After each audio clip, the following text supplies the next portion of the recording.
Hey everybody. Oh my goodness, I hope this is working. Yeah,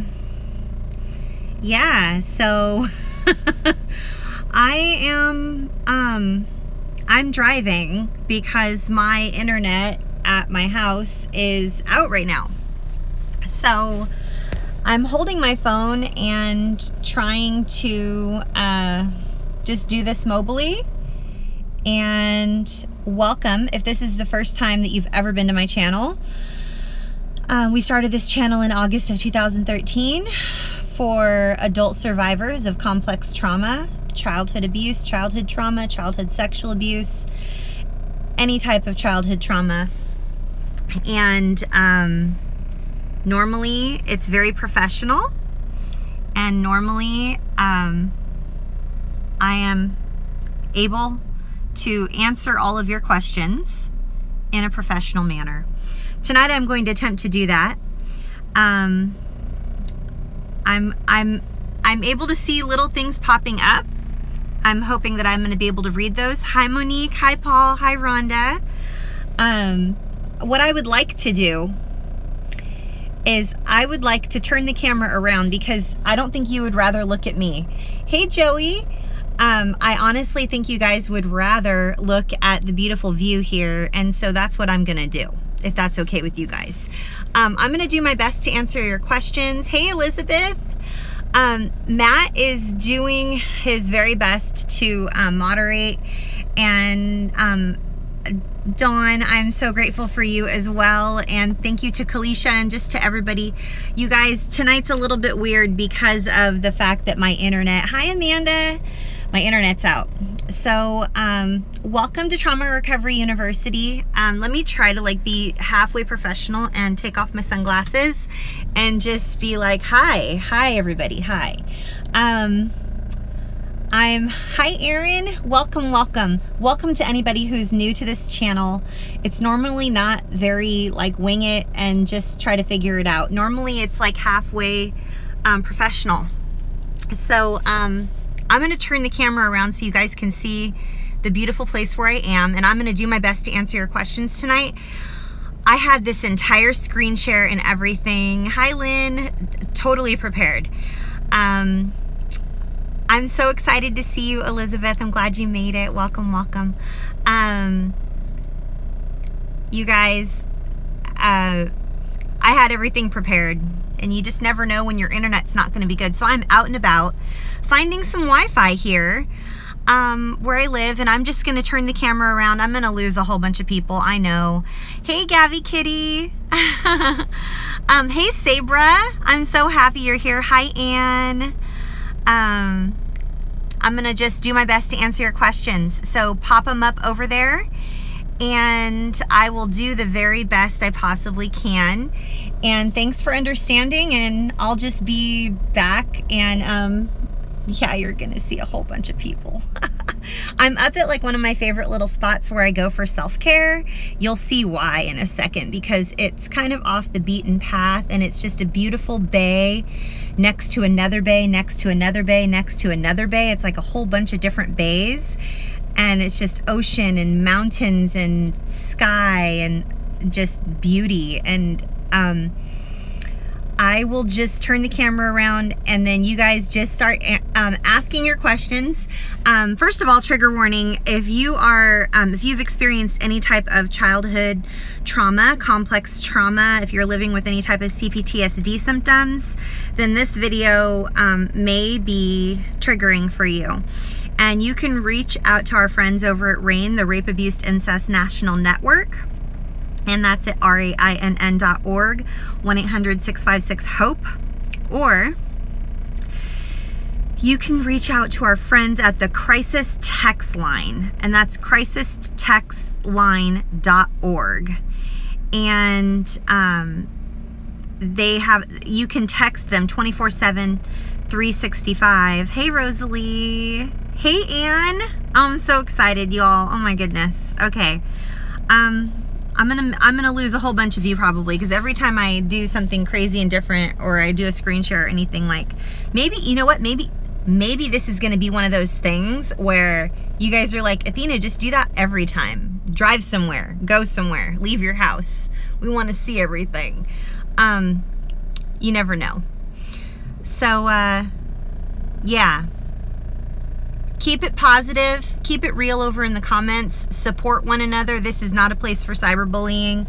If you're not in a place to receive support or give support, one of the two, you're not welcome here. You can lurk and you can watch, but if you're going to bully somebody and be unkind to people who show up here to be supported, you're not welcome here. That's my new disclaimer every single week. And I got some nasty emails, but you know what? I'm just not going to tolerate people being unkind to you guys anymore and showing up and being weird, and it's just not okay. So here goes. I'm going to figure out how. Can you tell I've never used the YouTube mobile interface, and I'm trying to figure out. I don't want to finish the video. Hey Jen, I'm so excited. Sabra, Amanda. Okay, so yeah, you guys, I've invited you all to Hawaii anyway. You guys are all invited. Like, it's an open invitation. Hello. Yeah. You're not staying with me at my house or anything, but yeah, let's do a retreat. I had a meeting today with a colleague about a retreat here in Hawaii. So, yeah, Bobby and I tried to plan a conference and it didn't go well. We didn't sell enough tickets to make it happen. So if you guys want to figure it out, awesome. Hey, Jack. I'm so happy everybody's here. Oh my goodness. You guys, would you please thank Poppy for me, and Kalisha and Matt and Dawn for just volunteering and being amazing. And okay, I'm gonna flip it around and just keep it there for the remainder of the video, unless I just get passionate about something and I want to just stare at you and I just want to be like, hey, I gotta tell you something. Otherwise, I'm flipping it around, and we're just gonna talk about journaling. Okay, here we go. I figured it out. Look at that. Are you kidding me? Is this real life? Right? This is where I come for some self-care. I come up here, I know, right? Yeah, this is where I come when I need some self-care. So I'm gonna just keep it like this for a little while. And I'm gonna find a comfy spot there. Okay. It is breathtaking. Oh, I didn't get your question, Amanda. Why? Because I'm in my truck. And I'm not able to multitask very, very well. Amanda, ask your question again. I want to answer your question. Oops, sorry, I'm just trying to like hold the phone. Hi, Janie. Oh my goodness, I'm so happy to see you, Janie. Hi, Lynn. Hi, Monique. How do you journal? Okay, thank you, Monique. Okay, so there are a whole bunch of different ways to journal. And this is the deal, okay, guys? Many experts and helping professionals believe that journaling is one of the best ways to change our lives completely and to get ahead and to become unstuck if we're stuck in some sort of a situation, okay? Now, there are many different types of journals and different types of journaling. And if you guys are familiar, where are my Kenyans? Where are my Kenyans in the house? If you guys are familiar with Katie Morton and you're a Kenyan like I am, where's Kalisha? Kalisha's a Kenyan. If you guys are familiar with Katie Morton, Katie does journal prompts, journal topics. And hey, Gabby Kitty, Kenyans in the house. But please post all in the comments over in the chat section on YouTube, you guys. Put all of your recommendations on journaling over in the description over on in the comments over on YouTube. And then when this is no longer live, and it's only the comment section below. Comment below and let me know. Whoa, sorry, I'm trying. Yeah, no, I'm gonna talk about that, Anne. I'm gonna talk about journaling right now. I'm gonna look away so that I don't get sidetracked by everybody's questions. I'm gonna answer the first question first of all. Okay, and then I'm gonna go back to that, Anne, because this is very, very, very common. By the way, thanks for all the thumbs up. I can't believe I'm able to see this stuff. I should use mobile more often. So, if this video is helpful, or if this YouTube channel is helpful for you, please give this video a thumbs up. And I'm going to continue to talk about journaling and what people say about journaling, what professionals and experts say about journaling. So there are different types of journals, and journaling is not something that is a one-size-fits-all, okay? There are different types of journals. And there are different ways to journal, and these are 5 tips that I'm learning just researching this, because you guys requested this topic. Katie Morton is really good about doing journal topics and suggesting journal prompts for everyone that are really just excellent questions or quotes that cause you to ponder life or look at life in a different way, or become unstuck in a certain situation, etc., etc. So the different types of journaling, there are so many different types of journals. First of all, there's like a daily journal, there's journaling that's like a diary, there's journaling, you know, for personal development, to fast track your personal development, which is my personal favorite. There are other types of journals, like fitness journals, health journals, there's art journals, there's doodling journals, there's a 5-year journal where you have a very small, limited amount of space that you write in every single day, and you do it every single day, even if it's just, hi, I'm here, this is my allotted space, and I'm writing something down because I have nothing to say today. And then you do that for 5 years straight, and each year you come back and you see what you wrote 365 days prior to that. And it is an excellent way to measure growth.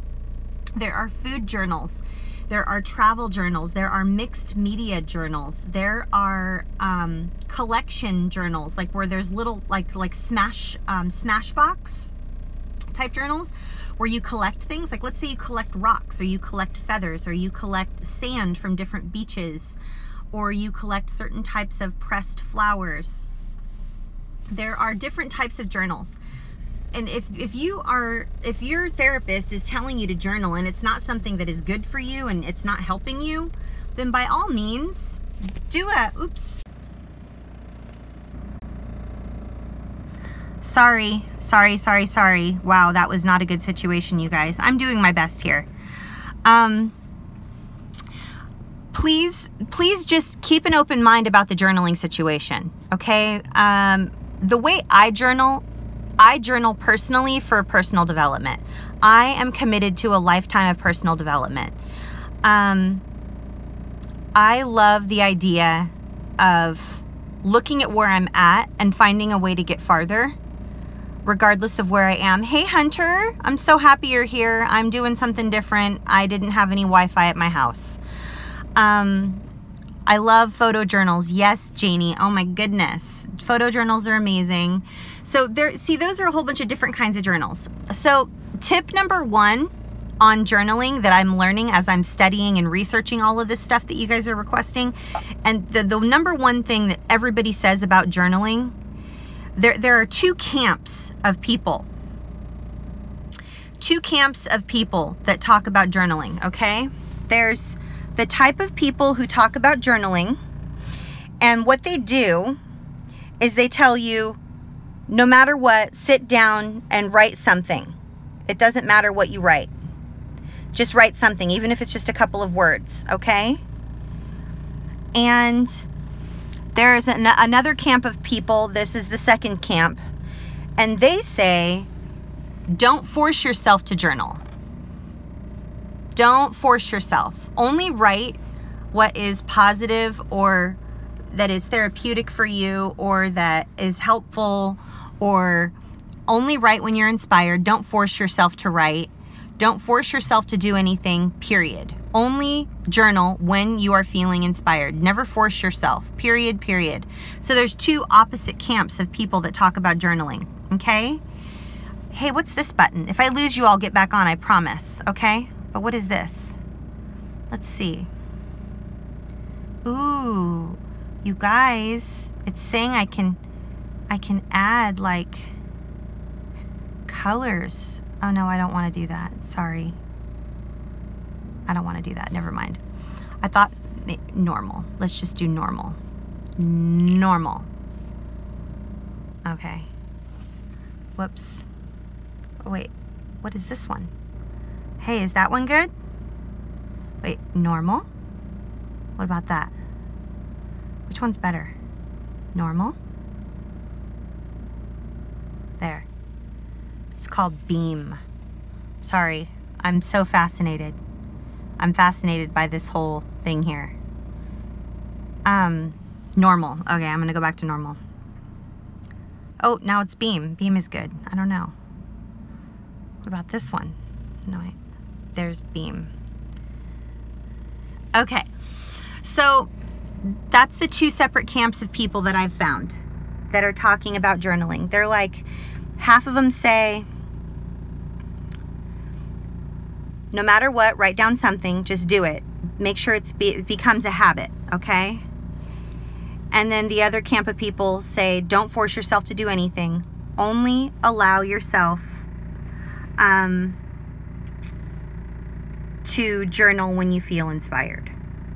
And that way you're only relating positive things to your journaling experience. And then depending on what it is that you are wanting to journal about,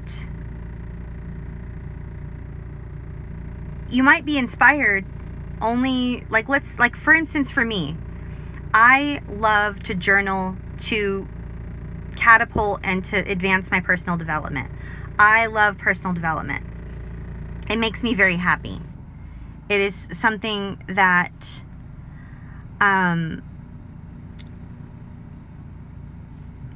like personal development is something that I'm committed to for a lifetime. Oh, gratitude journal. Thank you, Anne. Thank you so much, Anne. I forgot to mention the gratitude journal thing, which Simi is really, really, really good about. Yes, drawing slips, affirmation, journal jars. Yes, those help for sure. Those are different types, you guys. And, you know, writing down a random word and then sticking it in a jar and then like pulling out one word a day and then just writing on whatever that word brings to mind. Personal debt. Yeah, money journaling is another thing for your finances. Personal finance journaling, like allegorizing a fictional story. What does that say? Let me see. What about allegorizing in a fictional story? That helped me a lot. Yes. Yes, yes, yes. There's a book all about, it's an allegory of the human brain.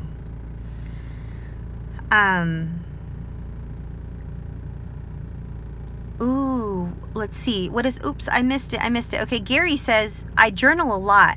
I used to do handwriting and now I use my phone. Journaling gets that thought out of my mind's ear and it can be vetted. Yeah. You know, it's really good sometimes for us, you guys, to get our thoughts down out of our brain so that we can rest. Because sometimes when they stay up there, they confuse us, you know? They confuse us.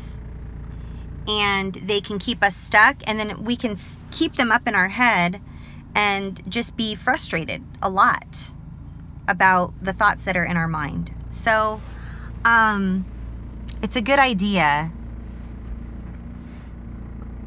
It's a good idea to sometimes write down those thoughts that are in our mind. Let's see here. A DBT planner.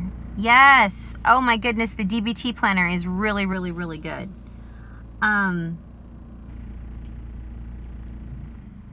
Oh, BPD is borderline personality disorder, Anne. And BPD chat is it's been going on for a while now, and it helps a lot of people that are struggling or living with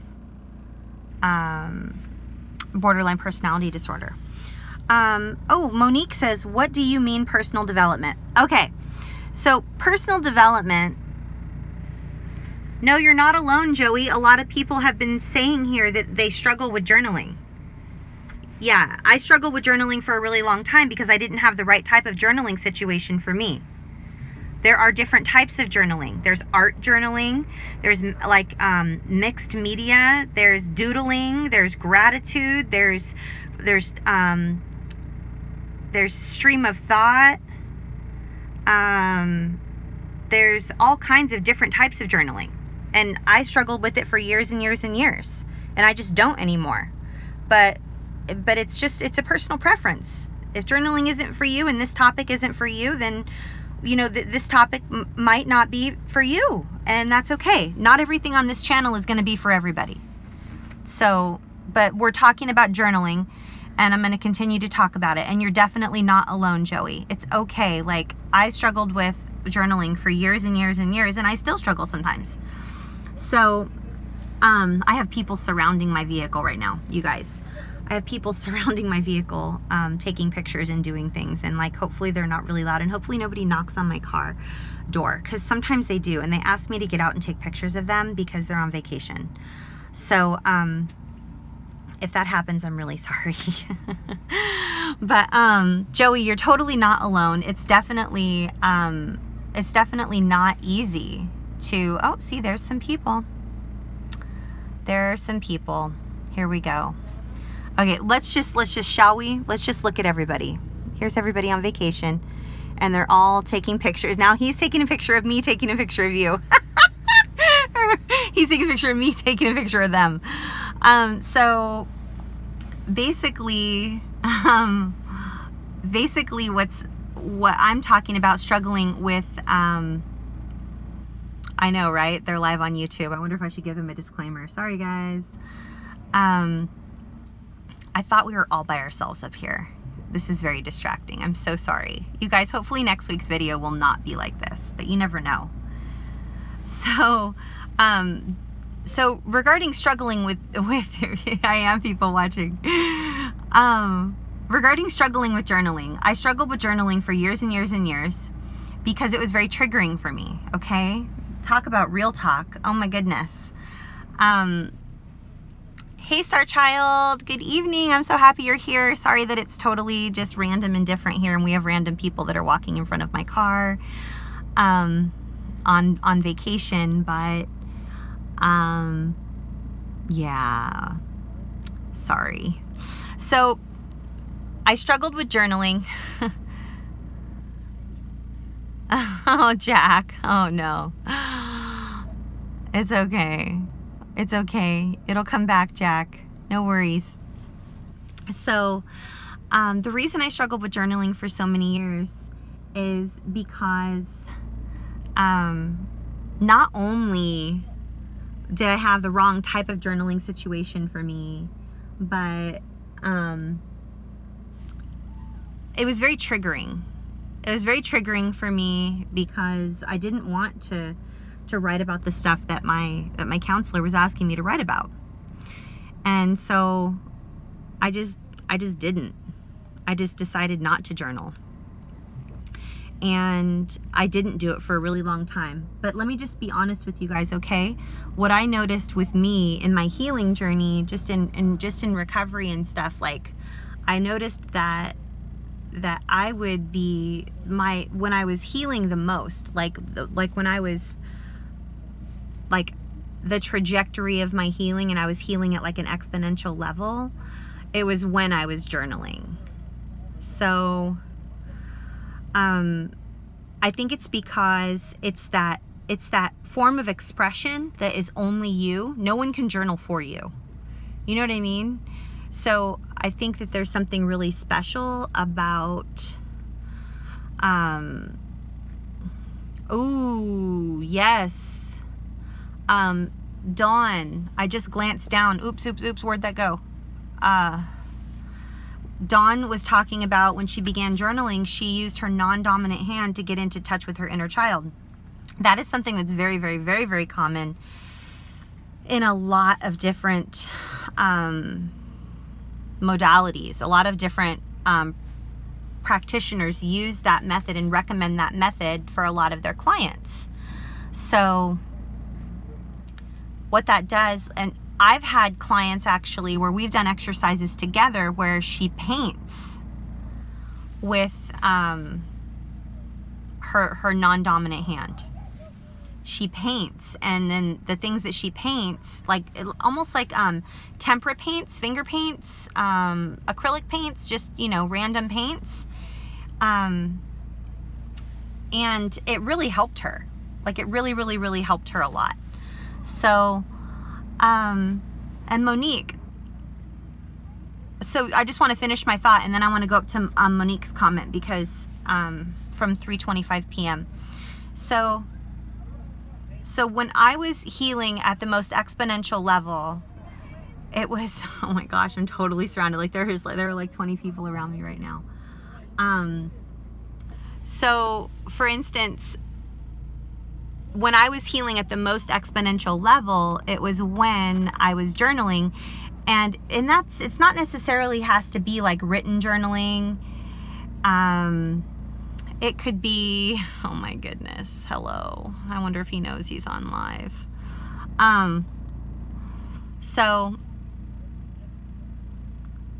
when I was, so for instance, there was a whole 2-year period and I didn't journal at all, and I was healing, right? But I don't know, it just wasn't at an exponential level. I was sort of out of touch. I wasn't in community with others. I was just not ready. It was too triggering for me. So, but I really recommend you guys find a journaling style that's good for you, whether it's mixed media, whether it's painting, whether it's doodling, gratitude, something. Like, it's definitely, you know, if journaling isn't for you and you're just over it and you're like, no, I'm not going to journal because it doesn't work for me, then that's totally fine. That's just what we're talking about tonight. So if journaling is not something you're into, then you can go to a different video on the channel, or find, there are so many amazing YouTubers on YouTube that will help you during this time if you're here for like personal development. So I want to go back and I want to answer Monique's question when she says, what do you mean about personal development? And then there was another question and I completely forgot. Ooh, Dominique says audio journaling. Oh my goodness, yes, yes, yes.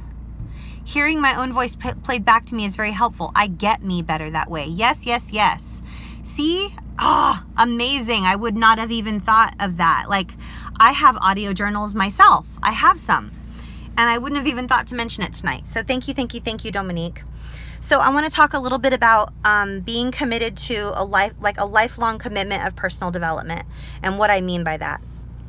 So for me, you guys, before I started processing the bulk of my memories, back when I just thought, for instance, that my life was just a little bit hard and that my family was just a little bit rough, and I didn't know that there was a such thing as abuse, and I didn't really know, because you don't know what you don't know, right? You don't know what you don't know. If you're raised in total and complete abuse and you don't know, let's look this way for a little bit because it's so beautiful. So back when I first started, here, how about this angle? Oops, not my finger, but how about that?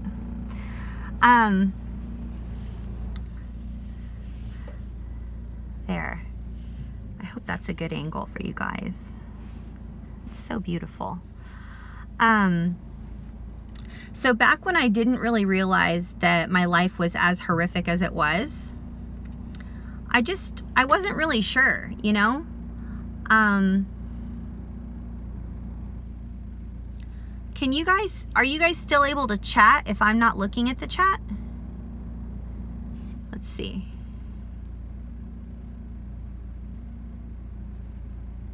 I do voice texting also. Here, let's see. Yay, okay. So there we go. I'm gonna keep it like that for now. So probably about 17 years ago, you guys, I was just struggling to raise my own child, reinventing the wheel every single day because I didn't want him to have a life the way my life was. And it just was, it was a little bit difficult. It felt to me like it was an uphill battle. It was a struggle, and I wasn't really sure how to raise him properly. I had a little bit of a journal that I started for him because I learned about it when I was pregnant with him back in 1992. And so I journaled and wrote letters to my unborn child, just letting him know how much I loved him and how grateful I was for him. And then after he was born, like, I wrote some other little things to him, etc., etc. But, like, you know, I mean, he got to be around 7 years old or so, and I had been doing this off and on for a while, and I was like, you know,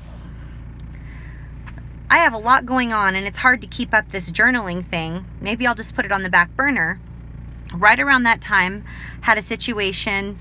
I helped somebody who was abused, made sure they got the proper care that they needed. I just instinctively knew what to do. And then I saw my very first counselor. So it was like 17 years ago, more than 17 years ago now. And I started journaling. But when I was journaling, now mind you, all I had ever known was a life of abuse. And if you only know a life of abuse, it's not called a life of abuse. It's called life. And if all you know is life, then you're like, well, this probably isn't very interesting to be journaling about stuff. But whenever I would start journaling, I would struggle, and it would be very triggering for me. And I couldn't figure out why. I didn't even know what a trigger was back then, obviously, because I didn't know I was living with any type of PTSD or that I would, you know, had incurred any type of complex trauma.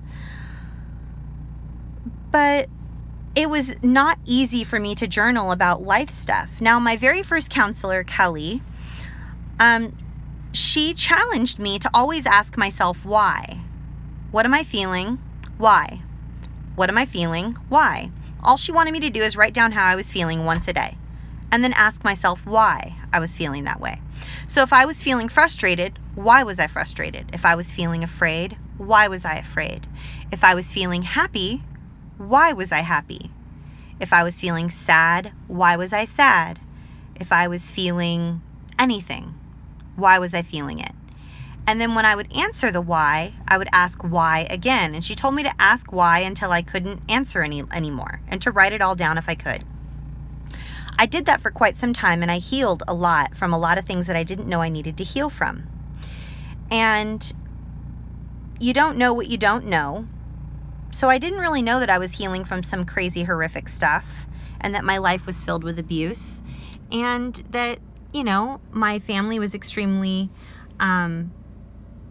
dysfunctional and unkind, and they were bullies, and they liked to scapegoat, and, you know, I didn't really understand that whole thing at all. I just didn't. But all I knew is that I felt better overall when I was journaling, when I would write down the whys. So back to the topic of personal development. That was my first sort of taste of personal development. Actually, it wasn't. There was one prior to that, and that was, I was sharing this with a colleague yesterday or today. I can't remember. All the days meld into one another when you travel. You just sort of are like coming out of it, you know? But I was sharing that when I was pregnant with my son back in 91, 92,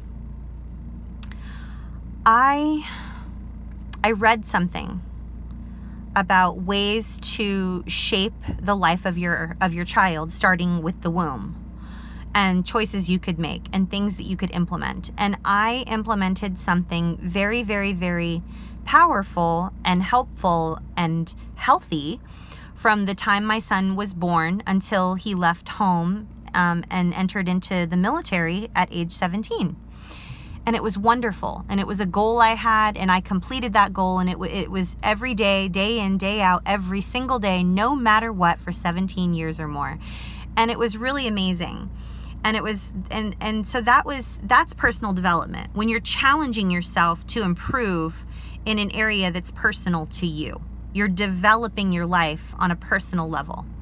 So setting a goal for myself when I was pregnant with my son, that I wanted his life to be positive and healthy, more healthy and more positive than mine, and then taking the steps necessary to reach that goal and doing it day in and day out. Now, all goals and all personal development doesn't take 17 years. Personal development can be, I want to improve my level of communication skills. I want to expand my vocabulary. I want to learn business acumen.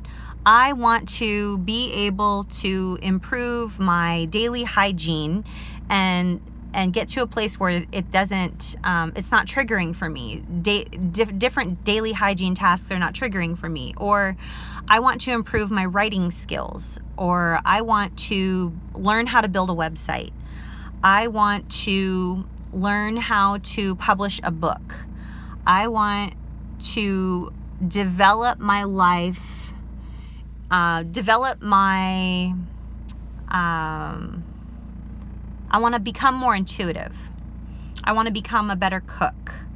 I want to learn how to serve others. I want to become a better listener. Just different ways that you want to develop yourself. It's just personal to you. It's not something that has to be for anybody else. It can just be only for you.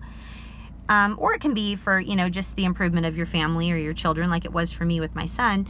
But so the first one that was personal development, the first personal development type thing I ever experienced was when I was pregnant with my son. And the second one was, oh, you got to see this cute little gal. Look, she just walked up. How sweet is she? She's just like gazing upon how amazingly beautiful it is here. It really is. It's just so serene. So the second one that I came across, and this is when I knew that I was hooked and that I was going to be committed to a lifetime of personal development. The second one was my son's baseball coach's wife when he was like 5 years old. Her name was Diane. And she saw me. Here I was, a single mom, and I was balancing it all. I was doing all the things that all the other moms were doing, and I was the only single mom. And I lived in a community where all the parents were, you know, all the moms and dads were still married, and it was like I had just moved there when my son was 3, and I really just wanted to have a normal life. I moved away from my family of origin, and I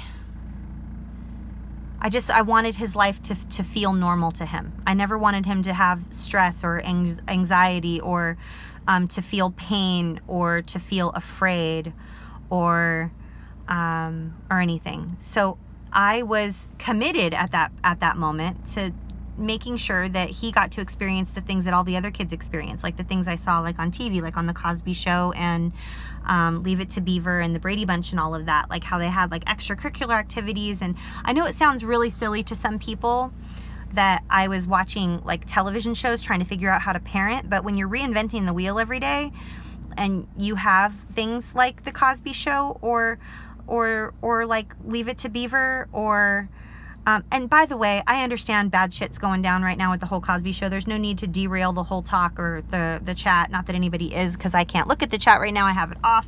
But, you know, I understand that bad shit's going down with the whole Cosby Show thing right now. But let's just keep it on the topic of journaling and personal development. So basically, I saw Leave It to Beaver and I saw Brady Bunch and I saw like people parenting their kids on TV. And I wanted to make sure that my son had all those things. So I enrolled my son in like T-ball and rookie Little League, okay? And I was determined. I was like, I'm doing this. And I want to volunteer and I want to bake the cookies and I just want to do all the things. I want that. I want him to feel normal. I want my son to feel normal. And so my son's baseball coach's wife, Diane, saw that I was doing all these things and she reached out and she wanted to help me. And so she gave me my very, very, very first book on tape, and it was all about how to effectively parent, and it was learning how your children receive love and what is the best way to love your children. Every child's different. If you, you know, spend time with one child, but you say kind things to another child, or whatever, every child receives love in a different way. And so it was the very first time that I listened to a book on tape, and I was absolutely hooked. And that was it. I'm like, you know what? I had this one goal, and this one goal was amazing, and I worked it out with my son, and I'm keeping that goal alive. And I made this goal when I was still pregnant with him, and I'm reaching this goal. I'm still reaching this goal. And here I am. I'm going to listen to this book on tape. I'm going to learn how to be an excellent parent and how to communicate love to this little human. And I wanted to develop in that area personally. I personally wanted to develop my parenting skills, and I wanted to be able to communicate love to my child in a way that was meaningful to him, that he could receive it. And it worked. And I'm like, you know what? If that book can help me, and I can develop these skills that I knew nothing about, I can develop any skill. That's it. I know I can.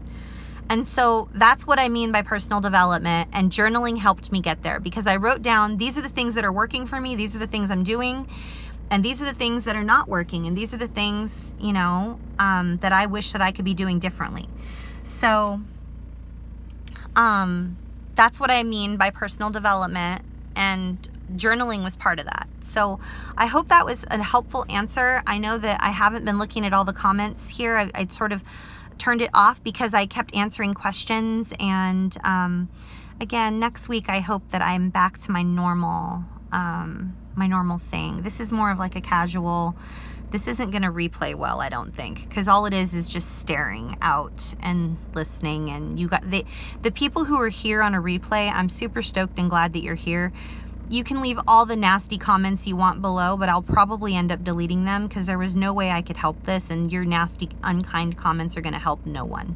So if you're going to leave a nasty, unkind comment below about how this video is ridiculous and lame and it's not helpful for anybody because you're not taking part in the live chat that's going on right now, I am going to delete your comment, and I'm not sorry. So I'm going to go ahead and look at the chat now, and I'm going to begin answering some more questions. Let's see.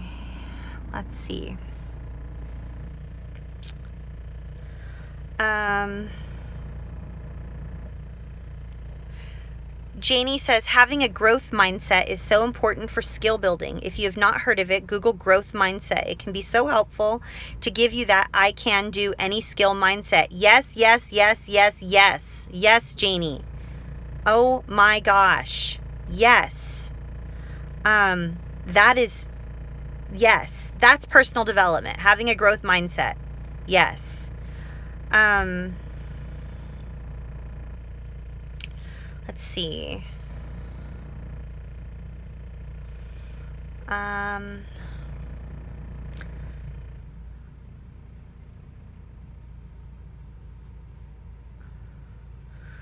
I'm so glad. I'm glad you guys think that this is going to be a good video. Yeah, haters gonna hate. Ain't nobody got no time for that. It's so true.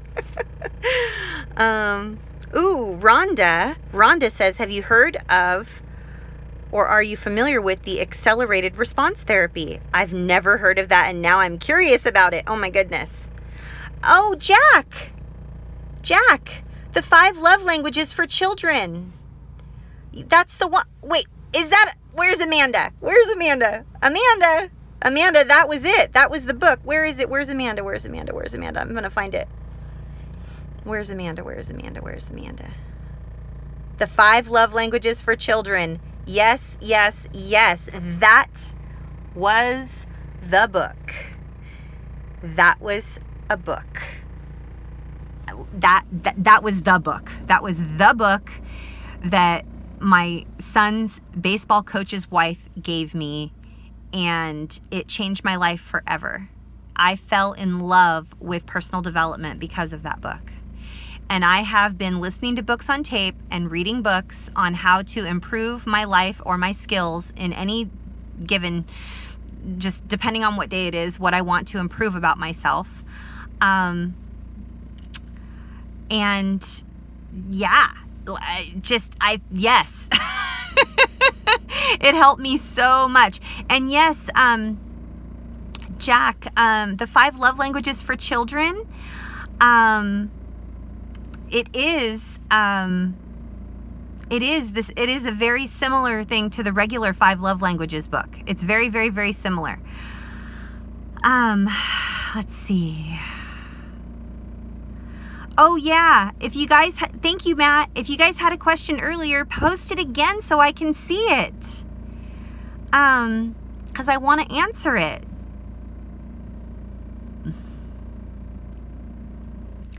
Oh no, Jack, it's not a follow-up book. It's actually for children. It's for us as parents. And Amanda, you have a question, honey. I want to hear your question. I want to read your question.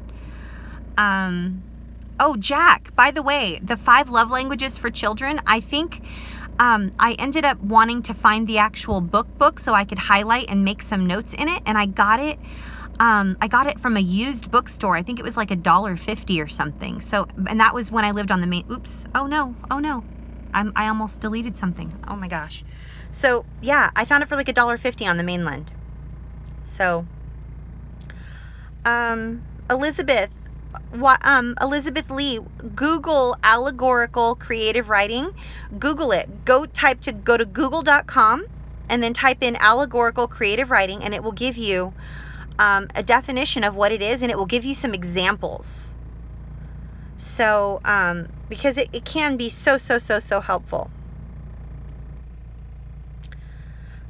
Monique says, do you think personal development is also reading trauma books? What a great question. Yes. Yes. It depends on what area you want to improve in. So for instance, you guys, I want to look at you when I say this to you. Hold on, let me figure out how to turn this back around really quick. And then I want to answer you, Monique, but I want to look at you guys really quick because this is so important.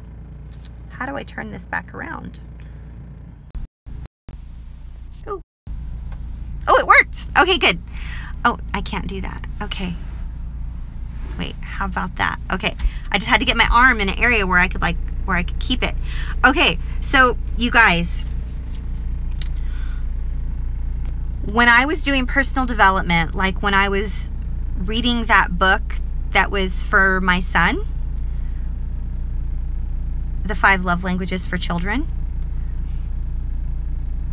when I was pregnant with my son all the way up until that book, that was probably in the year 1998. I was not aware that I knew that the way I grew up wasn't healthy, but I didn't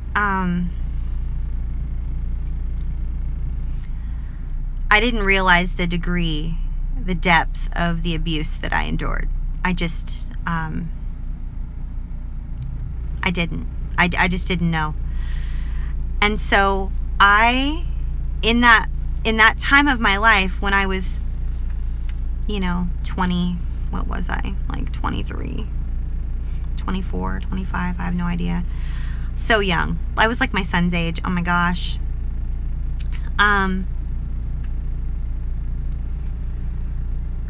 I was just convinced that my life was hard. Oh, you guys have to see this. Oh my gosh, hold on. There's a little mongoose. Can you see him? Can you? Oh, there he went. You missed him.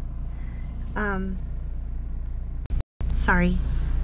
We have mongoose here, and they're really cute. Like Ricky Tikki Tavi mongoose. He was so cute. Oh my goodness. So the personal development that I was interested in when I was given the 5 Love Languages book, the most important thing to me in the whole wide world was parenting my son and doing it in a healthy way. I didn't want him to have a hard time. I didn't want him to struggle the way I had struggled. I didn't want him to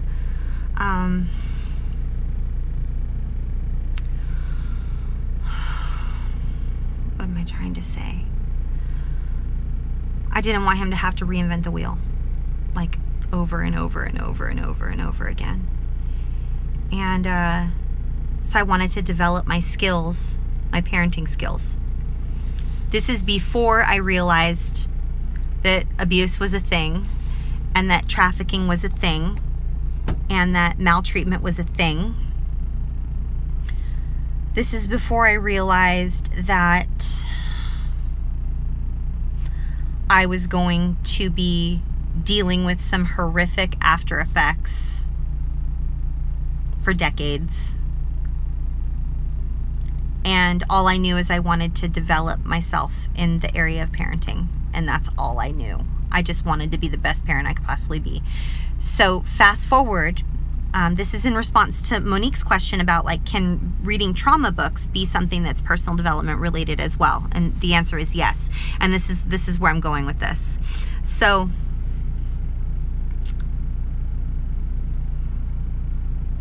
now that I'm 20 years from that, like, he was 4 or 5, right? And now he's turning 25, so this is 20 years later. So I'm on like a 20-year personal development journey, right, so far. Now that I know that there is a such thing as abuse, and it wasn't just life, because when you grow up with abuse, it's not I grew up with abuse, it's just I grew up and life was life. It wasn't a life of abuse. So now that I look back 20 years ago, and I can see clearly that the common thread in my life of struggle, like the things I've struggled with, are due to the way I was raised, then yeah, reading books on trauma, like Complex PTSD From Surviving to Thriving by Pete Walker. What's that other book that I love? Emotional Blackmail. Body Keeps the Score. Healing the Wounded Heart. Courage to Heal. Trauma and the Brain.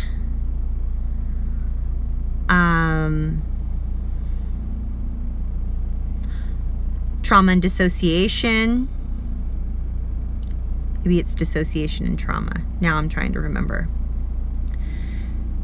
There's a long list of books, and there's trauma recovery, safe trauma recovery, or the safest trauma recovery.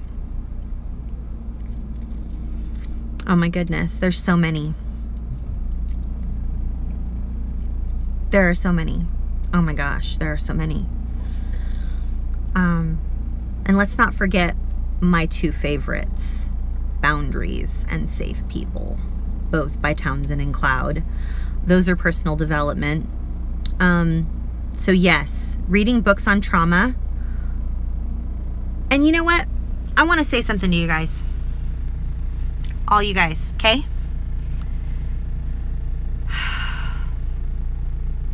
The very fact that you are here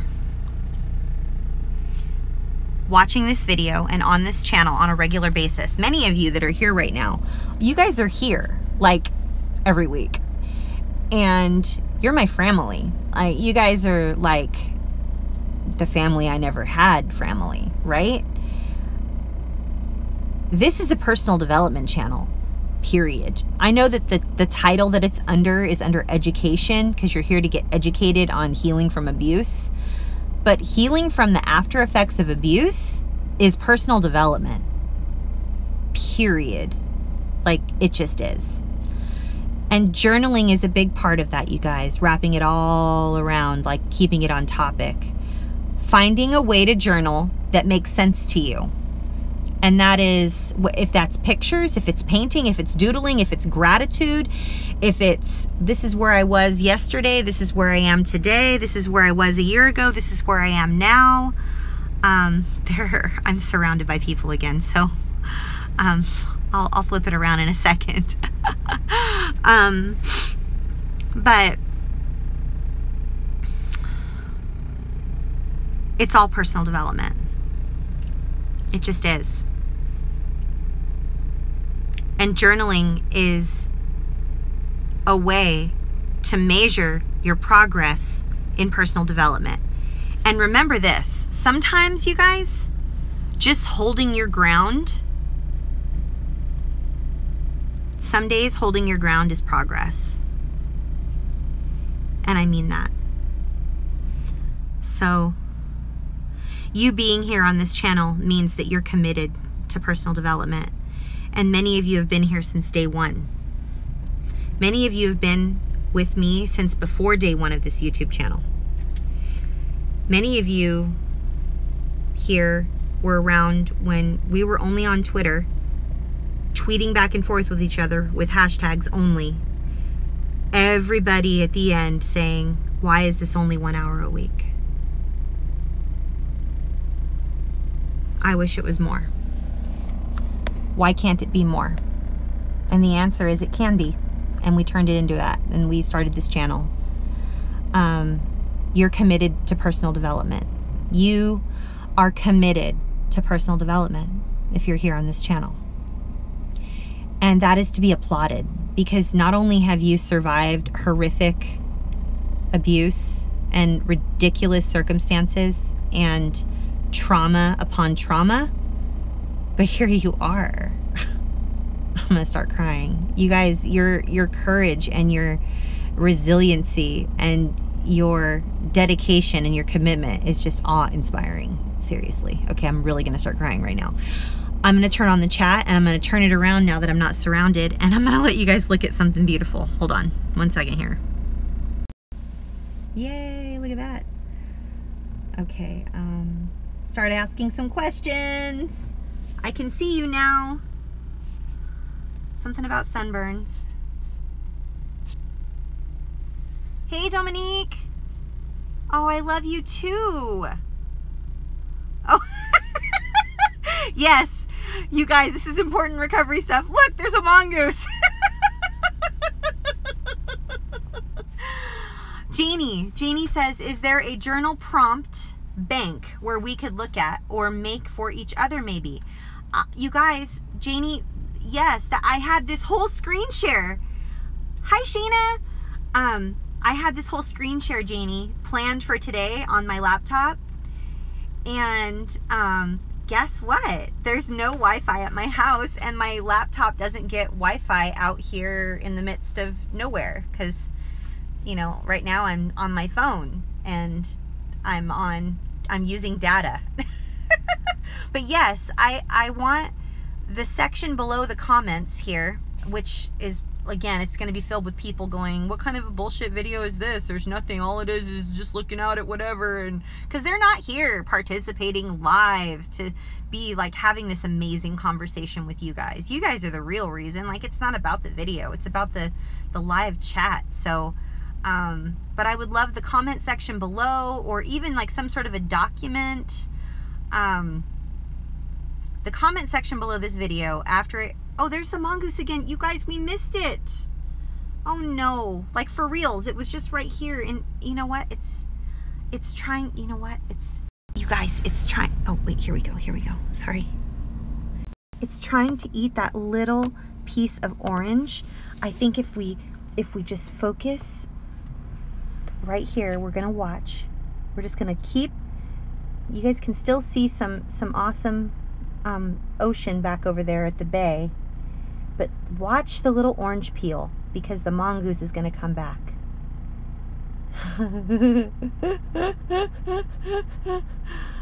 I bet he's going to come back. It'll be amazing. Do any of you guys just love animals? I just love animals. So yes, I would really love for us to have like a bank of journal prompts. But you guys, about the whole, like when I said, hey, Kenyans, where are my Kenyans in the house?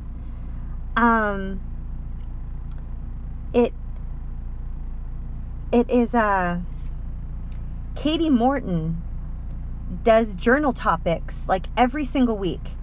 And you know what, Janie, to answer your question, yes, the recovery we can make the recovery mongoose a meme. How cool would he be? He's gonna be famous. I'm just gonna stare at this orange peel through the camera and I'm gonna wait for him to come back, because he's gonna come back. I'm just convinced he's gonna. I swear. I know he's coming back. But okay, so you guys, Janie, or where, get Jack. Someone tap Jack and tell Jack, because he is like ninja fast when it comes to this kind of stuff. If you search the hashtag, I believe it's Katie Journal Topic. Hashtag KATI Journal Topic. And you will find a ton of like 2-minute videos, and they're all about journal topics, different quotes. And oh, here we go. Amanda at 4 o'clock, when was that? Oh gosh, I think that was just a moment ago. I don't know what time it is. I can't see it on my phone. Amanda has a question. But yeah, Janie, regarding the journal topics, go have somebody search hashtag, even just in Twitter, hashtag Katie Journal Topic, KATI Journal Topic. If you click on that, oops. Oh, where'd you guys go? Dang it. Here we go. Amanda. Oh, this bird is like gonna scare away the mongoose. That's a myna bird right there, you guys. If you haven't seen a myna bird, there's 2 myna birds. They usually travel in pairs. You're gonna scare away my mongoose. You should go away, myna birds.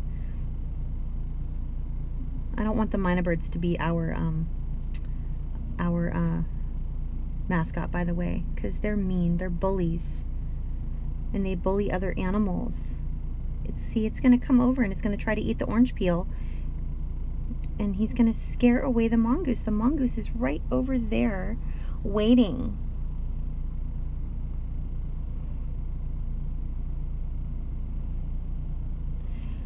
Hey, I think that Daybot guy is a troll. Yes, myna birds are abusers. Yes. Go away. Shoo. Shoo. Shoo. Shoo. No, go. You're gonna scare away our mongoose. No, the mongoose is not meaner. He's so cute.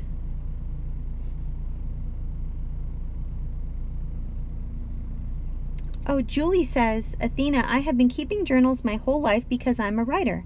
Sometimes, though, oh, see, now the orange peel's gone. Now the mongoose is never coming back. Dang it. Well, then we'll just look at this beautiful view here. How's that?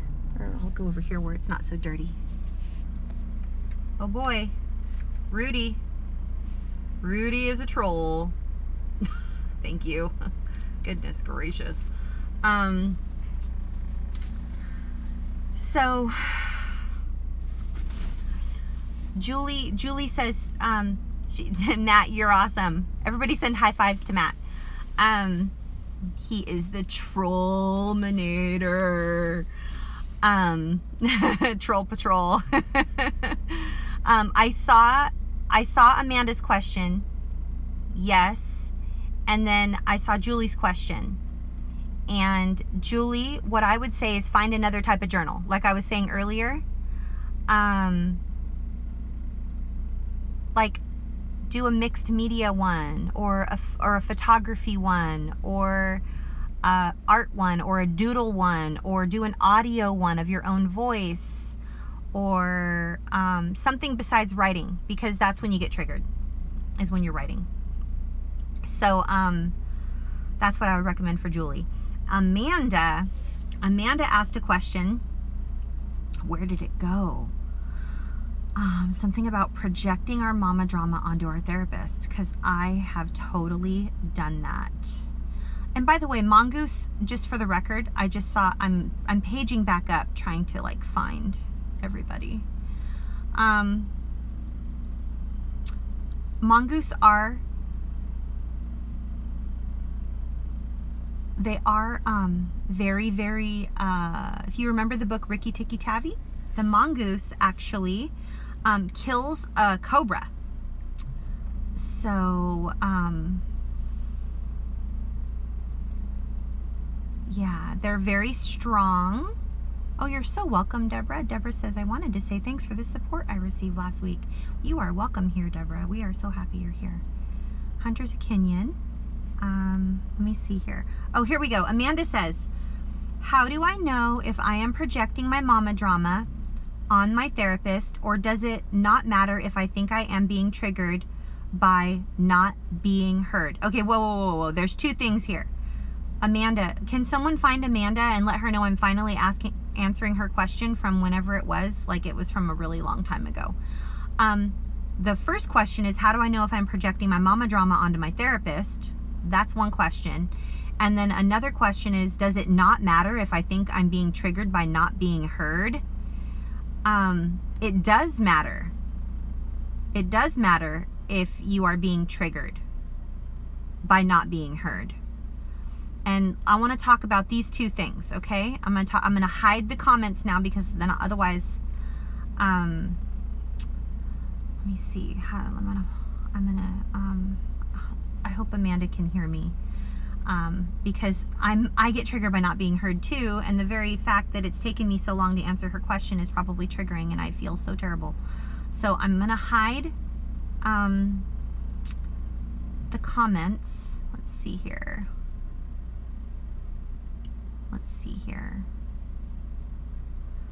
Try to hide the comments. Okay, hiding the comments. Okay, thanks for all the thumbs up, you guys. Oh my goodness gracious, 22 thumbs up. That's like the most ever. Okay, I have more people. Oh, look at this guy's camera. He is serious about photography.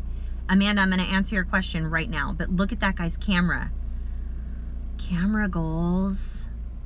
Hashtag camera goals. Oh my gosh. That's an amazing camera. Wow. Okay, back on task. So first of all, I am a good person to answer this particular question, Amanda, because I have projected my mama drama onto my therapist, and I get triggered by not being heard. There's the minor bird again. I'm still hoping the mongoose will come back. So first of all, the way we know if we're projecting our mama drama onto our therapist is if we feel the same. So it's a two-step process, Amanda. It's a two-step process, which might not be fun. It's going to be painful for you. So make sure you're in a good place, like where you can take really, really, really good care of yourself first before you do this, okay? But what I want you to do, and this goes for anybody. This is for anybody that's got particular mama drama, daddy drama. You know for a fact that the trigger you have is like either one or the other. Like, you know exactly what your trigger is. So you lie down on your bed or on your floor, and you have your feet about a foot, about a foot and a half apart. Your arms are straight out to your side, as though you're trying to reach like the far corners of the world. So you're like Superman, but not up, like out. Like you have your arms straight out beside you, and then you're just laying flat on the ground, okay? You're laying on your back. And then you lie there, and it works if you play like some really easy, like nice music or something, but you lie there and you begin to think about the feeling you get when you think about the particular person, whether it's your mom or your dad, whatever it is. And you think about the trigger that you get, or how it is that you feel when you think about them. I'm just gonna say it's your mom so that we can move forward in this. So I'm Amanda, and I'm lying on my back. My feet are about a foot and a half width apart from one another, and my arms are straight out, like reaching. My left arm is straight out by my side, reaching all the way over, and my right arm is straight out by my side, reaching all the way over to the right. and I'm in a room and I'm not touching anything. I'm just by myself. I'm on the ground. I'm all alone. I'm safe. There's nobody's gonna get me or see me or find me. They're not gonna think I'm weird. They're not gonna look at the way my body looks while I'm lying there. I'm completely safe. I'm Amanda. I'm completely safe, and I'm lying on my back and I'm thinking about how I feel about my mother, and how my mother, when I think about my mother, how that makes me feel, how I feel when I think about my mother, and the trigger that I get. And one of the things that triggers me the most about my mother is that she did not listen to me. She wanted me to always remain silent, or she told me my voice was annoying, or I was never heard. When I was growing up, my voice was not heard, okay? And I'm gonna lie there and I'm gonna sit with that feeling. And I'm gonna find the feeling I have, whether it's in my solar plexus or my throat, where my esophagus is, where my voice would come out, my larynx, my heart, behind my belly button, wherever it might be, wherever that feeling is that I get triggered, wherever the most prominent area is that I can physically feel, like where that trigger goes. And I'm gonna put one finger on it and I'm gonna remember it, okay? And I'm gonna think about how that trigger feels. Now, you know, if you're being triggered by your therapist and it's mama drama or daddy drama, if you're in your therapist's office and then you think about it, all you know, you leave therapy and you're like, wow, I must have been triggered or something because that was really disturbing and I don't feel like I accomplished everything I wanted to accomplish in therapy today, or I was feeling very unheard, etc., whatever it might be. And if you can pinpoint with one finger the feeling you're feeling, and if it's very similar, if not identical, to the feeling you were feeling about your mother or your father, if I'm Amanda and we just did that exercise, it's the mother wound, then you know that you're being triggered back to mama drama stuff. And the way we know that we're projecting our mama drama onto our therapist is we walk into the therapist's office with similar expectations. I know I'm going to be minimized. I know I'm going to be ignored. Nothing I say is ever going to matter. I'm obviously annoying. I need to hide. I need to be silent. All the same rules apply in our lives when we walk into our therapist's office. And we begin feeling all the same ways and all the same rules apply. That's how we know we're projecting our mama drama stuff onto our therapist. And depending on how long you're with your therapist, you know, if the relationship is sort of stagnates and stays like at the same level, then you kind of know. For instance, I wonder if our little friend is gonna come back. He hasn't come back yet. I want to look at you guys for a second.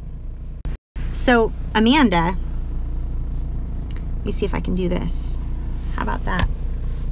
Oh, good. Now I'm a little bit comfortable and I'm not so like trying to like wobble around.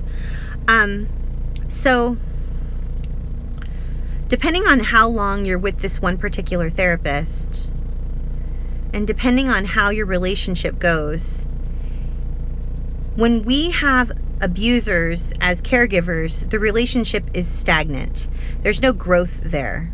Abusers like to keep things very surface. They like to blame everybody else for their problems. They blame everybody else for all of their actions. They don't take responsibility. They're not responsibility takers. They don't take responsibility for what they do, what they think, what they say, what they feel. Everything is always everybody else's fault. The world owes them a favor. It's not their fault they're unemployed. It's not their fault they don't have enough money. It's not their fault they got a ticket on the freeway for riding in the carpool lane by themselves. It's not their fault. Oh, here's our little guy. Here he is. Oh, please don't go away. Please don't go away. Here he goes. Ready? There he is, you guys. Look at him. Isn't he so cute? Where's Dominique? This is very serious stuff. This is very serious stuff here. Look at the mongoose. Serious recovery stuff here. Hi. Do you know that you're on camera? You're on YouTube. You are so cute. You are so cute. Isn't he cute? Oh my goodness, he's so cute. I have a story to tell you about the mongoose once I'm done oogling over him. Yeah, those dumb mynah birds stole. You have a pebble. You have gravel in your mouth because the mynah birds stole your orange peel. Ugh. That's so annoying. My goodness, that mynah bird stole his food. I'll tell you about the mongoose soon, but not right now because I want to finish what I'm saying. So abusers, particularly ones that are of the that are caregivers, they're not nurturing. It's all about them. They don't take responsibility, and they like to blame everybody else. It's not anybody else. It's everybody else's fault. It's never their fault if there's not enough food in the house, or if there's not enough love going towards the kids, or whatever. It's never their fault. It's always somebody else's fault, and they're never the abusers. It's the step parent. It's the so-and-so. You know, it's they're not responsibility takers. So the way you know that you're projecting your mama drama onto your therapist is if the relationship stagnates in a similar way. And that is that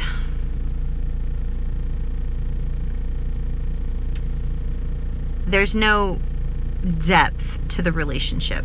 Like the depth is one-dimensional. Like it's like one way. Like you're moving deeper into the relationship with your therapist, and you're wanting to go deeper, and you're really wanting to grow, but there's something blocking you, and it could be because you're projecting some of your mama drama onto the therapist. And interestingly, I just read an article on Psych Central about how adult survivors of childhood trauma sometimes end up with therapists that are similar to their toxic individuals. Like, not all therapists are created equal, first of all. That might have been the title of one of the articles on Psych Central. But a lot of adult survivors, here we go, sorry. A lot of adult survivors of childhood trauma end up with therapists that are not necessarily healthy.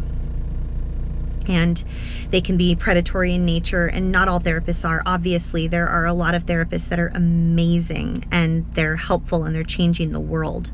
But not all therapists are like that. So I want to address the second part of Amanda's question, which was being triggered by not being heard. Okay? I think if you guys, I think I told you this. I recently, I went back into... I'm starting a new round of EMDR, which I'm really excited about. I kind of want to work up to the place where I can record one of my EMDR sessions for you guys, so that you guys can like sit with me while I'm doing EMDR, so you kind of know what it is. Because a lot of you are like, I want to do EMDR, but I'm really afraid, and I don't know if it's for me, and what do I expect? And I would love to be able to just have you guys on like record, you know, while I do EMDR, so you can see. I mean, it'd be like sometimes EMDR appointments can trigger dissociative episodes, and so I could like dissociate during EMDR, and then that might not be good. But I still would just love to be able to share that with you guys, because I really think that you knowing what goes on in an EMDR appointment would be very, very, very, very helpful for you guys. Like many of you have said just as much. So the second part of Amanda's question was about being triggered about not being heard.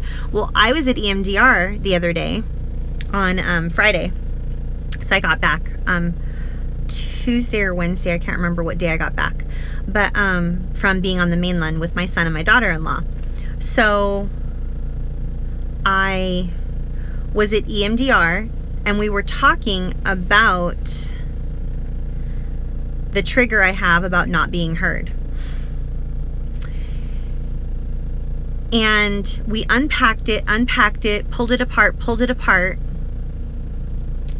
and it has less to do directly with my mother and the abuse that I endured, has less to do with that directly, and it has more to do with every single other person that knew and did nothing about it. So I don't know how many of you were in a situation as a child where you were abused by one individual and there was a house filled with other people who did nothing about it, or a family filled with a whole bunch of people that did nothing about it. And then you tried to say, this is awful, like, make it stop, right? And then nothing was done to rescue you or save you or make it stop, right? So I guess what I'm getting at is when my therapist, Sonia, and I, oh, our little mongoose is back, but then he ran away again. Dang it. Wasn't he so cute? When I was talking to Sonia about my issue with my biggest trigger being with my husband not being heard, it took about a half an hour, but we were able to discern that it was more about my dad, my grandma, my aunts, my uncles, my cousins, my stepsisters, neighbors, police officers, school counselors, teachers, coaches. It was more about all of them knowing, because I told them, please make it stop. Don't make me go back. Don't make me go back. Don't make me go back. Please don't make me go back. Please don't make me go back. Please don't make me go back. It's so bad. It's so bad. It's so awful. And they did nothing about it. They didn't, when I was a child, I thought maybe they just didn't believe me. But as I got older, I realized they did believe me. They just chose to look the other way. They chose to do nothing about it. And they didn't listen. They didn't do the right thing. And so now, with my husband, here I am, 43. My husband's birthday is this coming Friday, by the way. I'm taking him on a drive. Not to like this type of area where it's like, you know, hot and sunny and beautiful. I guess I could just turn it around, but I'm taking him to another area of the island where it's cold, like up in the mountains where there's pine trees and stuff. Anyway, so right now, like when my husband and I have like an issue and I am triggered by not being heard,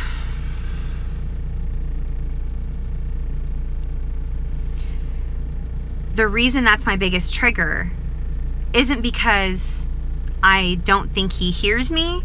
It's because I believe that he does hear me, but he's choosing not to listen and choosing not to do anything about it because that's what everybody else did.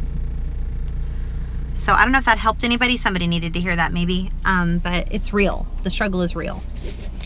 And it's, when you have 20 years of being in close contact with abusive individuals, and now here you are like 20 years later trying to be in healthy interpersonal relationships with other adults, if those other new adults do something, basically anything, that reminds you of the way you were treated when you were younger, when you were enduring all of your abuse, chances are there's going to be some friction. And it's going to be painful. It's going to feel familiar.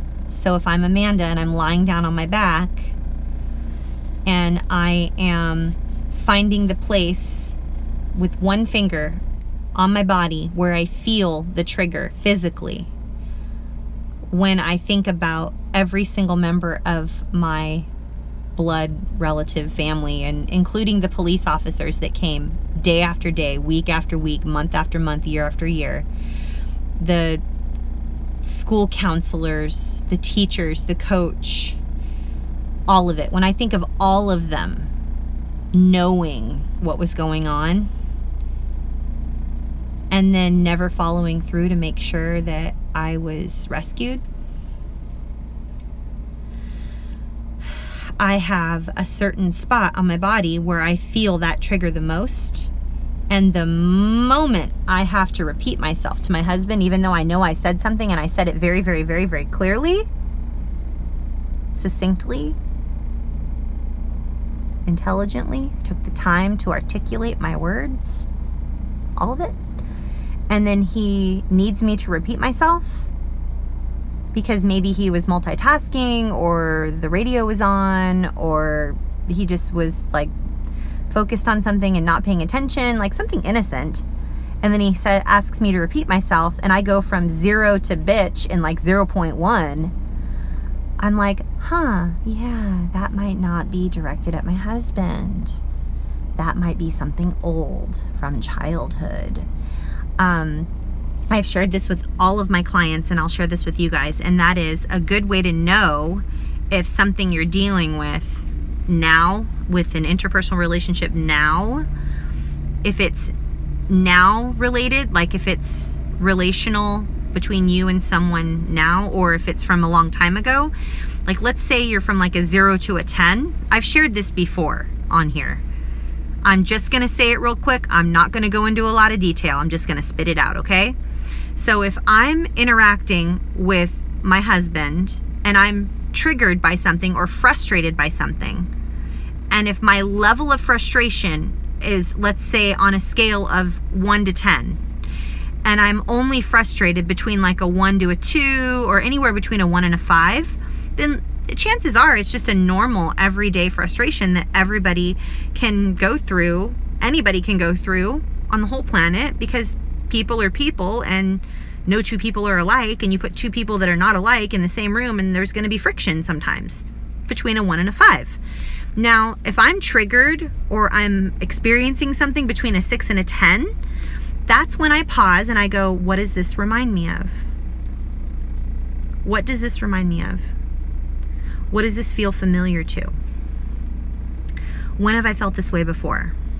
Because my level of anger is disproportionate to the situation that I'm in the middle of right now. It doesn't make sense for me to be pissed off at like a level 9 because my husband didn't hear me because we were listening to Pandora pretty loud because there was a song we really liked, and he said, what? I'm sorry, I didn't hear you. And then I got angry like to a 9. That is disproportionate. And that's when I go, what does this remind me of? And I write it down, and then I share it with Sonia, my lady, who's gonna be doing my EMDR, and I hope she'll let me record it. Oh my gosh, it would be so amazing if I could like bring you and do an EMDR appointment with me. So we're getting close to time here, guys. I want to be respectful. I want to like turn the chat back on.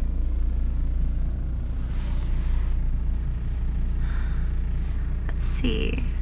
Oh, where did it go?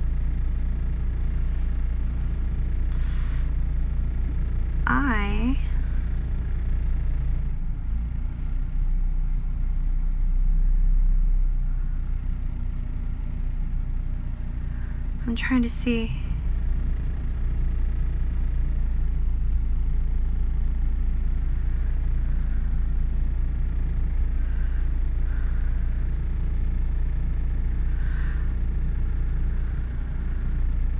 Yes, Gary Pfeiffer, yes, yes, yes. You guys, at 4:27 p.m., oops, it's disappearing. Come on, stay. At 4:27 p.m., Gary Pfeiffer says, yes, it is surprisingly strong reaction. If it's a surprisingly strong reaction, it's a good chance it's old stuff. Yes. Totally. If it's between a 1 and a 5, then congratulations, you're human. You know? But if it's something that is like you're just like, you're not okay, then it could be older stuff. I'm not saying it is, I'm saying it could be.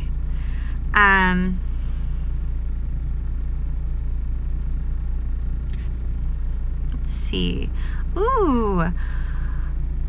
Marilena Díaz, por favor, puedes ayúdame. Soto no puede comunicar tanto con nosotros inglés. Yes, Marilena Díaz, por favor, inglés. Mi español es muy poquito. Oh, Marilena Díaz, lo siento mucho. Lo siento mucho, mi amiga. Mi español es muy poquito. Lo siento.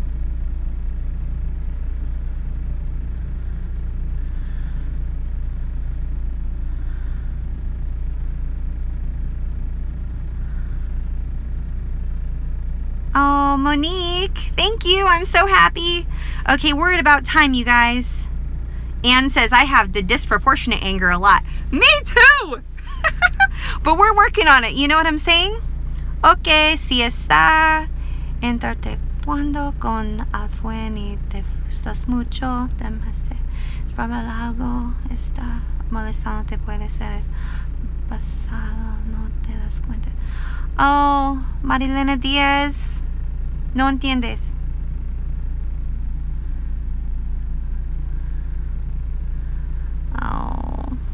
Oh, I wish that I spoke. Marilena, lo siento, no entiende.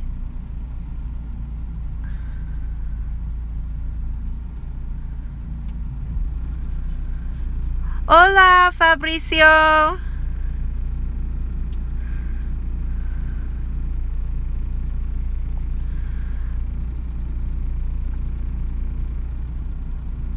Oh, okay, Marilena. Okay. Okay. Well, you guys, thank you for being here. I'm going to turn it around so you can see how beautiful it is here one more time. And, here we go. How's that?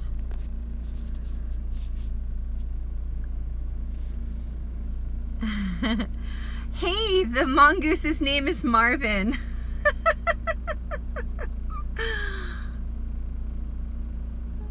Oh, Marilena, muchas gracias. Mi niño's papá es media mexicano. You guys, I really want to learn how to speak Spanish fluently. I really do. I only know a little bit.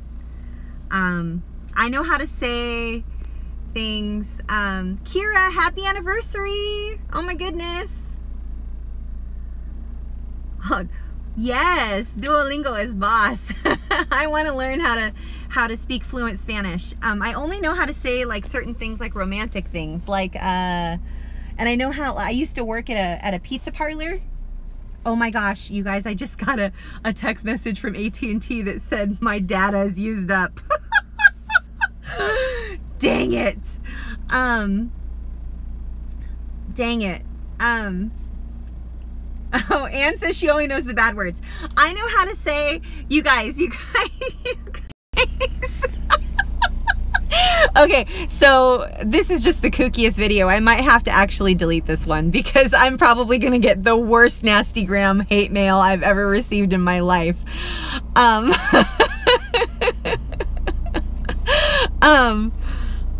I want to just tell you guys this really short, really quick thing because it's just funny, and then I'll let you go, okay? So my very first job was working at a frozen yogurt place. Then I worked at a pizza place, and all of the customers that came in were Spanish speaking at the pizza place. And there would be a line out the door to get the pizza. So, oh, you're not invisible, Marilena. Oh no. Oh, I want to learn how to speak Spanish. I want to learn, and then I can do both, right? I can do both, Marilena. Oh my goodness. Okay, I'm gonna hide the comments so I can tell you this really quick story, and then I'm gonna let you go because it's after time. We're 4 minutes over here. Thanks for all the thumbs up on this video though, you guys. Maybe, I don't know, maybe I won't delete it. So get this, where's Marilena? Marilena. Mira. So all of the customers that came to buy the pizza were Spanish speaking, and they would be a line out the door. But it was my job to ask them to please close the door so that the cold air wouldn't get out, because the air conditioner was on inside and it was hot outside. And so the very first Spanish phrase I learned how to say was, cierra la puerta por favor para que no se salga el aire en frío. Could you please close the door so that all the cold air doesn't get out?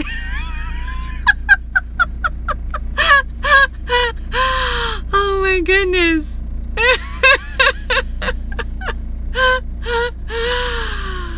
Marilena, I see you. I see you. You are not invisible. You have inspired me. Maybe I will pursue. Spanish is one of those things that's like, I love it. It's like, it would be a hobby. It would be like the best hobby I could take up because I love Spanish. I love Spanish a lot. And then I worked at a car wash where I spoke fluent car wash. We're 5 minutes over, you guys. I'm so sorry. 6 minutes over now. Ooh, Janie, will you DM that to me on Twitter? Will you DM that to me? A audio course on Spanish? I mean, I really, really think I should learn. Oh, tu veo también. Marilena. Oh. Really? Dawn says this is one of her favorite videos. Maybe I'll do more. I don't know. Maybe I'll do more like this. This is so awesome. Yes. Okay, cool. Oh, I'm just so grateful for you guys. Monique, I love you. Thank you. I had so much fun. So, what I'm going to do, I'm going to flip this around. Thank you so much, you guys. Thank you, John Harvey. Thank you, Deborah. Thank you, Elizabeth, Monique, Kira, Dawn, Janie, Julie, Jack, Ann, Charlie, Jen, Matt, Marilena, Gary, Hunter,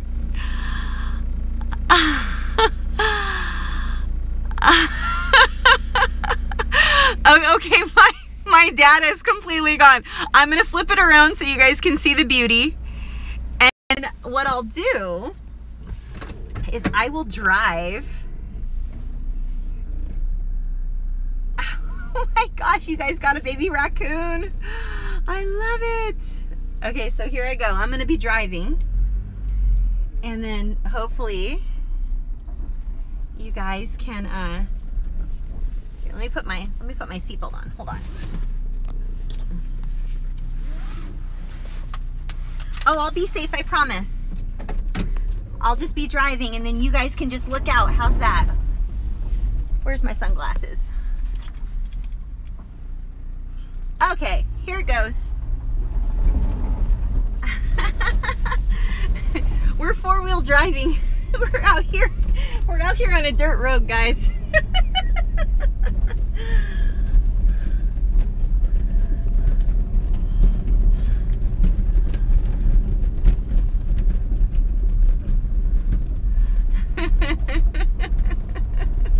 Oh, what's hanging on my mirror?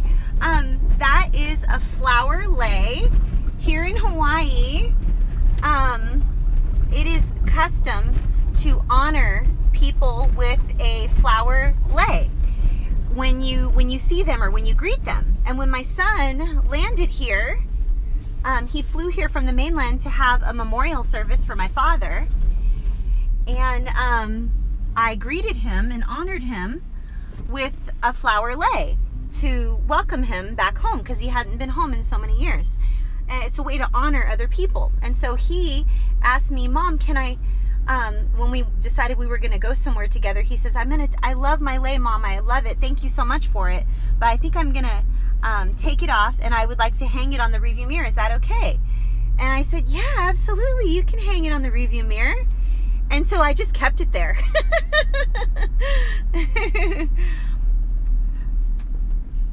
All right, you guys, I don't know. I mean,